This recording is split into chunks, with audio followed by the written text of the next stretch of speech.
একটি খবর পশ্চিমবঙ্গে একেবারে হুলস্থুল ফেলে দিয়েছে। সেই খবরটা হলো যে আপনার ফরাক্কার যিনি কংগ্রেস পদপ্রার্থী মানে শাহজাহান শেখ, তিনি কিন্তু সুপ্রিম কোর্টে একটি মামলা ফাইল করেছিলেন।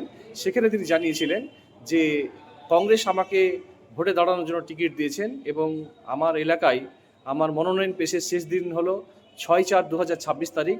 কিন্তু যেহেতু আমার নাম যেহেতু আন্ডার অ্যাডজুডিকেশন থেকে যেহেতু নামটা কাটা পড়েছে এবং আমি বাদের তালিকায় পড়ে গেছি, সুতরাং আমি কিন্তু মনোনয়ন পেশ করতে পারবো না। সুপ্রিম কোর্টে যখন তিনি আবেদন করলেন যে আমার এই ঘটনাটিকে বা আমার এই মামলাটিকে স্পেশালভাবে নিষ্পত্তির ব্যবস্থা করা হোক, তার বক্তব্যটা কিন্তু সুপ্রিম কোর্ট কিন্তু মনোযোগ দিয়ে শুনেছিলেন। এবং সুপ্রিম কোর্ট যে আমাদের পশ্চিমবঙ্গের অ্যাপিলেট ট্রাইব্যুনালের যিনি প্রধান আছেন টি.এফ. শিবগানামকে, তিনি কিন্তু একটি নির্দেশ দিয়েছিলেন যে এই শাহজাহান শেখের যে যে নিষ্পত্তি, এই নিষ্পত্তিটা যেন এই মুহূর্তেই যেন করা হয়।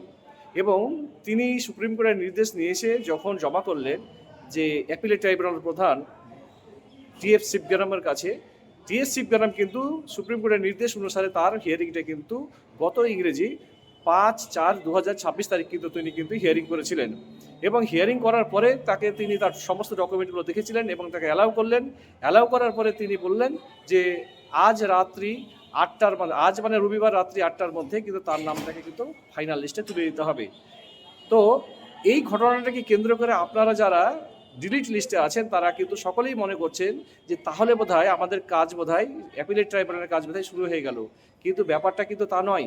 অ্যাপিলেট ট্রাইব্যুনালের কাজ যেমন শুরু হয়নি বা কবে শুরু হবে কেউ জানে না, ঠিক তেমন অবস্থাতেই আছে।